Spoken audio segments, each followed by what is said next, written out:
আসসালামু আলাইকুম দর্শক, আমি মোহাম্মদ সোহেল রানা। আমার চ্যানেল গো উইথ সোহেলের পক্ষ থেকে সকল দর্শকদের অভিনন্দন এবং শুভেচ্ছা। আমরা আজকে চলে এসেছি মিরপুর মেট্রো রেল স্টেশন। আমরা আজকে মিরপুর মেট্রো রেল স্টেশন থেকে মতিঝিল মেট্রো রেল স্টেশন পর্যন্ত ভ্রমণ করব। তো আমাদের ভ্রমণের শুরুতেই আপনারা দেখছেন এখানে অনেক মানুষ এক জায়গায় জমায়েত আছে, কেউ হাঁটতেছে, চলতেছে, ফিরতেছে। এখানে মূলত টিকিট কাউন্টার, যেখান থেকে এই মেট্রো রেলের টিকিটগুলো সংগ্রহ করতে হয়। এখানে হাজার হাজার মানুষের অনেকগুলো লাইন আছে, লাইনে দাঁড়িয়ে তারা টিকিট কাটে এবং প্রতি 8 মিনিট 10 মিনিট পর পর এক একটা ট্রেন আসে যায়। তো দেখেন বহুত মানুষ এখানে সিরিয়ালে দাঁড়িয়ে আছে টিকিট কাটার জন্য, অনেকে টিকিট নিয়ে বের হয়ে চলে যাচ্ছে। তো আমরাও টিকিট সংগ্রহের জন্য এখানে লাইনে আছি। আমাদের সামনে আরও শত শত মানুষ আছে। তার ফাঁকেই আমার ছেলের সাথে একটু ভিডিও করলাম। একজন আনসারকে আমরা দেখতে পাচ্ছি, সে দায়িত্বে আছে যেন কেউ লাইনে সিরিয়াল ভেঙে সামনের দিকে না যায়। যাই হোক, দীর্ঘক্ষণ অপেক্ষার পরে আমরা সেই টিকিট হাতে পেলাম। 2টা টিকিট নিলাম আমরা, যেহেতু ফ্যামিলি সহ যাব। তো এখান থেকে ঢুকতে হয়, দেখেন টিকিট পাঞ্চ করে আমরা সবাই ঢুকে পড়েছি। যারা মেট্রো রেলে এসেছেন তারা অবশ্যই জানেন এই বিষয়টা, তারপরেও দেখাইলাম। যাই হোক, এরপরে আমরা সিঁড়ি বেয়ে, লিফটের সিঁড়ি বেয়ে উপরে উঠতে হবে। উঠে আমরা ঠিক স্টেশনে পৌঁছে গিয়েছি। এখান থেকেই ট্রেন ছাড়বে। ট্রেন অল্প কিছুক্ষণের মধ্যেই চলে আসবে। অল্প কিছুক্ষণ বলতে 2-3 মিনিটের ভিতরেই ট্রেন চলে আসবে এখানে।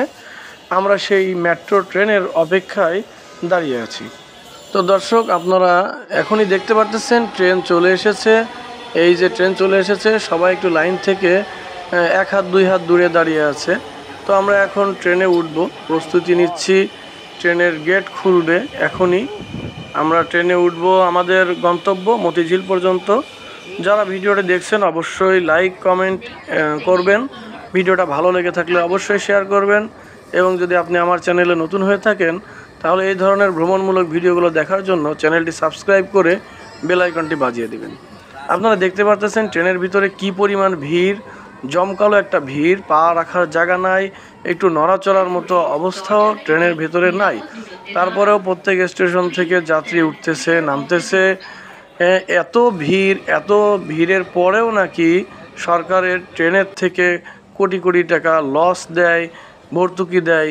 এই সমস্ত শুনলে আসলে বাঙালি হিসেবে এর চেয়ে লজ্জাজনক বিষয় আর কিছু বলার নাই। দেখেন আপনারা, বসার জন্য তো সিট আছে, সেই যাত্রী সংখ্যা তো হিসাব করেই ট্রেন চালায়। তারপরেও সেই সিটগুলো ভর্তি হওয়ার পরেও মানুষ এভাবে দাঁড়িয়ে থাকে লোকাল বাসের মতো। ঢাকা শহরের যে লোকাল বাসগুলো যেভাবে ভর্তি করে নেয়, আপনারা দেখতেই পারতেছেন একটা মানুষের গায়ের সাথে আর একটা মানুষ মিশে আছে, পায়ের সাথে পা মিশে আছে, এমন একটা অবস্থা, নড়াচড়ার জায়গা নাই। তারপরেও নাকি সরকার এই ট্রেন খাত থেকে ভর্তুকি দেয়। এর থেকে বড় মিথ্যা আমার মনে হয় না যে বাংলাদেশে আর কোনো সেক্টরে হতে পারে। তো যাই হোক, আমরা বাঙালি, আমরা লজ্জিত, আমরা গর্বিত। এখন ট্রেন কিছুটা ফাঁকা হয়ে গেছে, যেহেতু আমরা মতিঝিলের কাছাকাছি চলে এসেছি।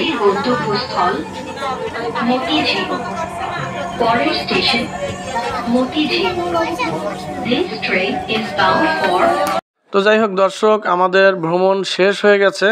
আমরা এখন ট্রেন থেকে নেমে যাব। আপনারা দেখতে পাচ্ছেন সকল যাত্রী ট্রেন থেকে নেমে গেছে এবং দেখেন ট্রেন খালি।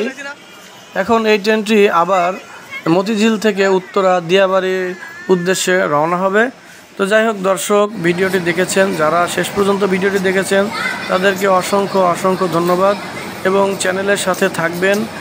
যারা ভ্রমণমূলক ভিডিওগুলো পছন্দ করেন অবশ্যই চ্যানেলের সাথেই থাকবেন এবং সাবস্ক্রাইব করে বেল আইকনটি বাজিয়ে